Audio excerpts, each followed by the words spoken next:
अस्सलामुअलैकुम, welcome to my YouTube channel innovate technologies. आज हम बात करने जा रहे हैं ईएसआर के बारे में। ईएसआर का जो फुल फॉर्म है वो है इरेथ्रोसाइट सेडिमेंटेशन रेट। ये इरेथ्रोसाइट सेडिमेंटेशन रेट एक जो है ब्लड टेस्ट है। इसको अगर हम डिफ़ाइन करें तो ऐसे डिफ़ाइन कर सकते हैं, the rate at which erythrocyte settle down at bottom of the tube at first 1 hour is regarded as erythrocyte sedimentation rate. इसका मतलब क्या हुआ कि हम एक टेस्ट परफॉर्म करते हैं, ईएसआर टेस्ट। उसमें क्या करते हैं, एक पाइपिल लेते हैं, उसमें जो है ब्लड डालते हैं। ठीक है, ये जो ब्लड है हमने यहाँ तक डाला, 0 मार्क जो लगा हुआ है यहाँ तक हम ब्लड डालते हैं। ठीक है, ये जो येलो कलर का ये प्लाज्मा है और बाकी जो है ब्लड है। ठीक है, हम ब्लड डालते हैं, फिर जो है 1 घंटे के लिए छोड़ देते हैं और ये हम देखते हैं कि ब्लड जो है, ब्लड के जो कंपोनेंट्स हैं, सेलुलर कंपोनेंट्स और मोस्टली जो है एराथ्रोसाइट जो है कितनी स्पीड के साथ जो है सेटल डाउन होता है। ठीक है, इसको हम ईएसआर कहते हैं। और जहाँ तक सेटल डाउन होगा वो जो है ईएसआर वैल्यू कहलाती। ईएसआर जो है मेजर किया जाता है, ईएसआर की वैल्यू जो है मेजर की जाती है एमएम पर आवर्स के हिसाब से। ये जो मार्किंग लगी हुई है ये एमएम के हिसाब से। ठीक है, अब ये जो पाइपिल लगती है वो लगती है एक वेस्टर्जन जो है स्ट्रैंड में, और जो है ये आप देख रहे हैं ये वेस्टर्जन स्ट्रैंड है और इसमें ये पाइपेट सीधी सीधी लगती है और 1 घंटे के लिए हम लगाते हैं। ठीक है, अगर डेंसिटी की बात करें तो जो रेड ब्लड सेल्स हैं उनकी डेंसिटी जो है ज़्यादा है, इसकी वजह से ये सेटल डाउन होते हैं। लेकिन एक बात आपको याद रहे कि ईएसआर जो है वो कॉमनली नॉन स्पेसिफिक टेस्ट है, इसलिए क्योंकि इसमें जो है ये हमें एक स्पेसिफिक डिजीज़ के बारे में नहीं बताता, बल्कि ये जो है हमें ओवरऑल डिजीज़ के बारे में बताता है। अगर हमारी बॉडी के किसी टिश्यू में कोई इन्फेक्शन है, इन्फ्लामेशन है, कोई डिसऑर्डर है, तो उसमें ये ओवरऑल हमें बताता है। ठीक है, तो इसलिए ये जो है नॉन स्पेसिफिक है।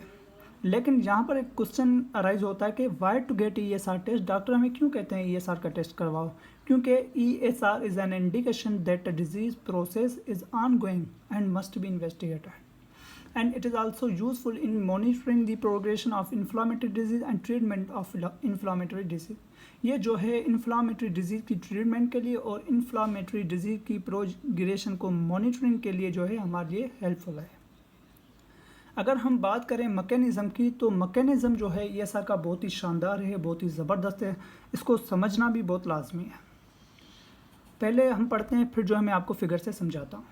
It is controlled by the balance between plasma protein fibrinogen and the negative charge of the erythrocyte। एक बात याद रहे कि प्लाज्मा प्रोटीन जितनी भी है उसमें उनके ऊपर जो है पॉजिटिव चार्ज होती है, एक्सेप्ट एल्ब्यूमिन। एल्ब्यूमिन के ऊपर जो है नेगेटिव चार्ज है, और जो एराथ्रोसाइट है उनके सरफेस पर जो है नेगेटिव चार्ज होती है। In inflammatory the high fibrinogen level causes RBCs to stick to each other to form stack which is settle faster। अब आप देखें इस फिगर में ये जो RBCs हैं, हम जो है अभी नॉर्मल बंदे की बात कर रहे हैं, ये जो रेड ब्लड सेल्स हैं इनके ऊपर, इनके सरफेस पर जो है नेगेटिव चार्ज है।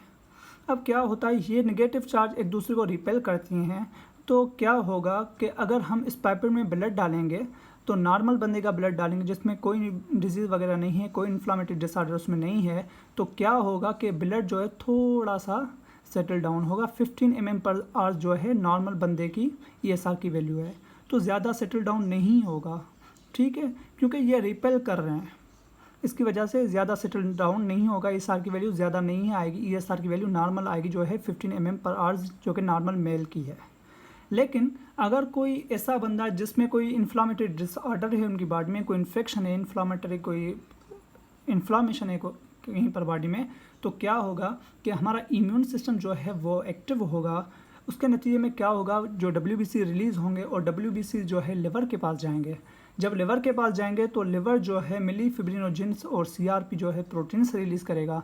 अब ये जो फिब्रिनोजिन है इनके ऊपर जो है पॉजिटिव प्रोटीन से पॉजिटिव चार्जेस हैं, सॉरी, इनके ऊपर जो है पॉजिटिव चार्ज है। अब ये क्या करेंगे, RBCs के साथ मिलके पॉजिटिविटी क्रिएट करेंगे। जब फिब्रिनोजन RBCs के साथ मिलेंगे और पॉजिटिविटी क्रिएट करेंगे तो क्या होगा, ये जो एराथ्रोसाइट्स हैं ये आपस में स्टिक होना शुरू हो जाएंगे। जब ये RBCs आपस में मिलेंगे, एक दूसरे के साथ स्टिक होंगे, तो क्या होगा, ये ऐसे एराथ्रोसाइट्स बन जाएंगे, ये जो आप देख रहे हैं। ठीक है, उसके बाद ये जो है स्टेक बनाएंगे, एक दूसरे के ऊपर जो है स्टेक बनाते जाएंगे, जिसको हम रोलेक्स कहेंगे। अब ये किस बंदे की बात हो रही है? जिसको डिसऑर्डर है, जिसके बारे में कोई ना कोई इन्फ्लामेशन डिसऑर्डर है, ठीक है। अब यहाँ पर हम जीरो मार्किंग तक जब ब्लड डालेंगे तो क्या होगा, आरबीसी, जब आरबीसी रोलेक्स बनाएंगे, स्टेक बनाएंगे तो वेट ज़्यादा हो जाएगा, और जब हम यहाँ तक ब्लड डालेंगे तो आरबीसी जो है सेटल डाउन होते जाएंगे, ठीक है। क्योंकि ये जब कोई ऐसा बंदा जिसमें कोई डिजीज़ है, डिसऑर्डर है, तो उसमें जो है फिब्रिनोजन रिलीज़ होता है। फिब्रिनोजन जब रिलीज़ होगा तो आरबीसी जो है स्टिक होना शुरू होंगे, वेट ज़्यादा हो जाएगा, वो जल्दी सेटल डाउन हो गई, यानी ईएसआर की वैल्यू ज़्यादा आएगी, ठीक है। अब यहाँ पर पढ़ते हैं, in inflammatory the high fibrinogen level causes RBCs to stick to each other to form a stick which settle fast. वही बात हो गई, इन्फ्लामेटरी किसी को डिसऑर्डर है तो फिब्रिनोजन रिलीज होगा और आरबीसी जो है आपस में स्टिक होंगे। Normal RBCs settle slowly as they do not form Rolex or aggregate together. Instead, they gently repel each other due to the negative charge on their surface. Normal बंदा है, उसके जो आरबीसी हैं एक दूसरे को रिपेल करेंगे और वो जो है स्लोली सेटल डाउन होंगे, ज़्यादा सेटल डाउन नहीं होंगे। हम जो ईएसआर टेस्ट करते हैं 1 घंटे के लिए करते हैं, 1 घंटे के लिए ब्लड ट्यूब में डालते हैं, ठीक है। 1 घंटे में सिर्फ नॉर्मल बंदे का यहाँ तक 15 mm/h आएगा, या थोड़ा आगे पीछे होगा, ज़्यादा नहीं होगा, ठीक है। अब हम बात करते हैं कि यहाँ पर कुछ और भी पॉइंट्स हैं, इनको भी डिस्कस कर लेते हैं।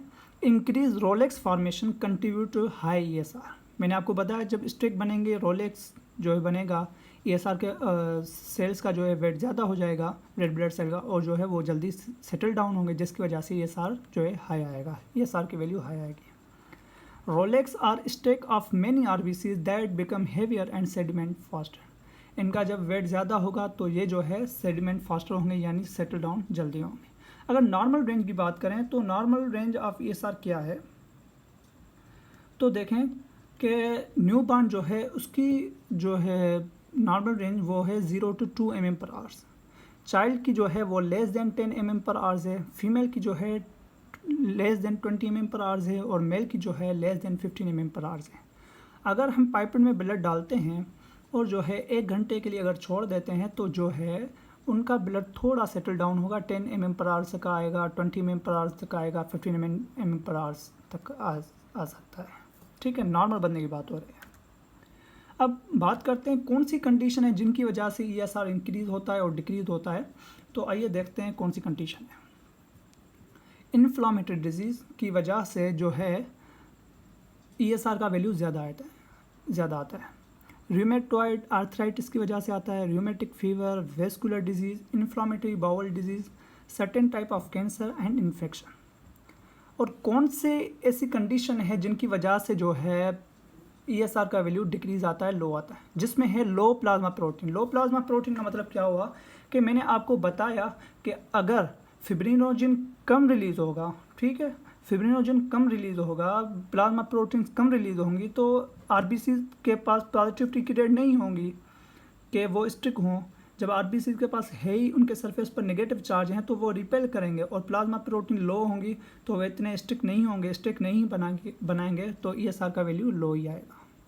सिकल सेल एनीमिया, अगर सेल्स का, ब्लड सेल का जो शेप चेंज हो जाएगा, फिर भी स्टिक नहीं बन सकेंगे, रोलेक्स नहीं बनेंगे, जिसकी वजह से ईएसआर का वैल्यू जो है लो आएगा। लीकोसाइटोसिस, हाइपर विस्कासिटी, अगर जो है ब्लड की विस्कासिटी ज़्यादा हो जाए तो इसकी वजह से भी लो ईएसआर आएगा, जो है ब्लड बहुत ही स्लोली जो है सेटल डाउन होगा, सेडिमेंट उसके बहुत ही स्लोली सेटल डाउन होंगे, इसलिए उसकी ईएसआर की वैल्यू लो आ सकती है। पॉलीसाइथीमिया वीरा, अगर बात करें कि ब्लड सेल ज़्यादा बन जाते हैं और ज़्यादा फॉर्मेशन हो जाती है, यह भी एक डिसऑर्डर है पॉलीसाइथीमिया। तो इसमें क्या होगा कि जो है मैंने आपको बताया कि आरबीसीज के ऊपर जो है उनके सरफेस पर नेगेटिव चार्ज है, तो ज़्यादा होंगे तो वो ज़्यादा रिपेल करेंगे एक दूसरे के साथ, जब ज़्यादा रिपेल करेंगे तो ईएसआर का वैल्यू लो ही आएगा। हाइपोफिब्रिनोजेनेमिया, हाइपो का मतलब है लेस, फिब्रिनोजन प्रोटीन को कहते हैं, मिया जिसके आखिर में आता है उसको ब्लड कहा जाता है। हाइपोफिब्रिनोजेनेमिया में क्या होता है, जब फिब्रिनोजन कम जो है ब्लड में रिलीज होगी तो क्या होगा, स्टिक नहीं बनेंगे, रोलेक्स नहीं बनेंगे, जिसकी वजह से ईएसआर का वैल्यू लो आएगा। अब बात करते हैं टेस्ट प्रोसीजर के बारे में, टेस्ट कैसे होता है, क्या करते हैं, तो ये बहुत ही सिंपल ही है। हम जो है 3 ml ब्लड लेंगे या 5 ml ब्लड लेंगे EDTA ट्यूब में, जो पर्पल टॉप वाला मैंने आपको ट्यूब दिखाया था। और दूसरी कंडीशन में क्या होता है, दूसरा ब्लैक टॉप वाला ट्यूब आता है, उसमें भी हम वो मोस्टली जो है ना ESR के लिए यूज़ होता है, वो स्पेशल सिर्फ ESR के लिए। ऐसा भी कर सकते हैं, एक ट्यूब में 3.8% सोडियम सिट्रेट डालें और जो है ब्लड के साथ मिक्स करें, रोटेटर पे मिक्स करके जो है हम ये टेस्ट कर सकते हैं। उसके बाद हम क्या करेंगे, ये जो है ब्लड एक वेस्टर्जन पाइपेट में डालेंगे, ESR रैक में डालेंगे और एग्जैक्ट लेवल सीधी लेवल में रखेंगे, टेढ़ा नहीं होना चाहिए, ठीक है। इसकी वजह से जो है ESR की वैल्यू में फ़र्क आ सकता है। अब जो है fill the Westergren tube to exactly the 0 mark. मैंने आपको बताया कि ब्लड जो है हम 0 मार्क तक डालेंगे, जो मैंने फर्स्ट जो है स्लाइड में आपको दिखाया, 0 मार्क तक हमें ब्लड डालना है। उसके बाद आता है place the tube in the rack at room temperature. इसको रूम टेम्परेचर पे रखना लाजमी है, ठीक है। उसके बाद जो है हम 1 घंटे के लिए छोड़ देंगे। फिर जो है हम क्या करेंगे, रीडिंग लेंगे 1 घंटे के बाद। फिर जो है रीडिंग हमें मिलीमीटर में मिलेगी, mm/h के हिसाब से हम लेंगे, ठीक है।